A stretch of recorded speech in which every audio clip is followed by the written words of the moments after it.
Lugupeetud proua suursaadik, parlamendiliikmed, kolleegid ja külalised, daamid ja härrad.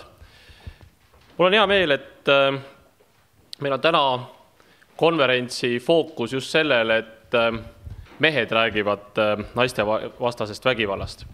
Ja kuigi meil on esinejate hulgas tähelepanelik silm on seda ilmselt juba märganud ka naisi, siis meie huvi on olnud selle konverentsiga viia see teema kindlalt välja oma raamidest ja läheneda sellele võib-olla ka natuke teistsuguse pilguga. Ma arvan, et ei ole mitte kellelgi mitte mingisugust kahtlust, et nüüdisaegses ühiskonnas on nii naistevastane vägivald kui perevägivald täiesti lubamatud ning peavad olema avalikult ja ühemõtteliselt hukka mõistetud. Ei ole ühtegi riiki maailmas, kus sellele probleemile ei peaks tähelepanu pöörama ja Eesti kindlasti soovib sellele tähelepanu pöörata.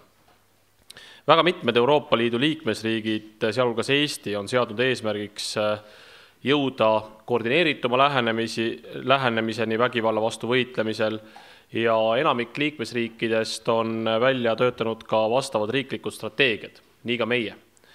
Meil on selleks strateegiaks valitsuse poolt kinnitatud vägivalla vähendamise arengukava aastateks 2010–2014, kus läbivad teemad on vägivalla ennetamine, ohvrite abistamine, kurjategijate rehabiliteerimine, teabe kogumine ning koostöö tugevdamine.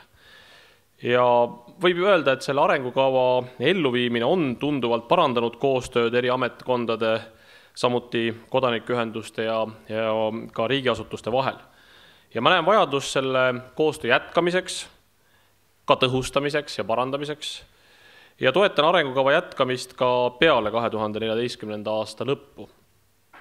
Tähtsal kohal, nii nagu ka Sass juba sissejuhatavalt ütles, naistevastase vägivalla vastases tegevuses on loomulikult naiste varjupaigad, mis on loodud kodanikualgatuse korras ja kuhu abi vajavad naised saavad pöörduda. On väga vähe mehi, kes on oma jala üle nende asutuste läve tõstnud, sest neid hoitakse väga suures saladuses, kus need on, mida seal täpsemalt tehakse või milliseid teenuseid pakutakse. Mina olen üks nendest õnnelikudest, keda usaldati oma ametikoha tõttu ilmselt või siis vaevalt, et siiraste silmade eest, aga pigem siiski ametikoha tõttu usaldati üle ühe sellise asutuse läve ja see oli muljetavaldav.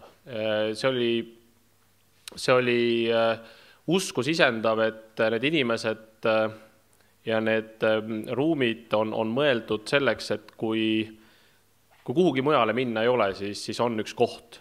Ja loomulikult me sooviksime, et sellised kohad oleksid kõikides Eesti maakondades ja see, mis juba alguses sai nimetatud, et sellest aastast alates on esimest korda naiste varjupaigad ka riigieelarve püsirahastusel või riigieelarves on spetsiaalne eraldis ette nähtud selleks, kus siis konkursi korras täpsemalt summad eraldatakse, siis veksli korras ma julgeks välja öelda ka selle, et kui neid varjupaikasid tuleb juurde ja ma tean, et neid on plaanis juurde luua, sest mitte veel kõigis maakondades ei ole nad olemas, siis ka nendele uutele varjupaikadele tuleb riigi poolt õlg alla panna ja see on niivõrd, mis loomulikult on vaid palju olulisem on see, et esimest korda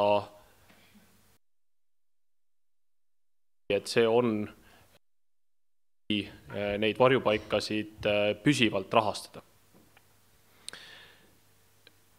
Siin ruumis on valdavalt spetsialistid, kes teavad naistevastane vägivald on ei ole tegelikult väga lihtsaid ja üheseid lahendusi. Ka seda, et ka probleeme ja peab olema võimalik reageerida mitmetel tasanditel ja erinevates ühiskonna oluliseks naistevastane konventsioon, mille välja töötab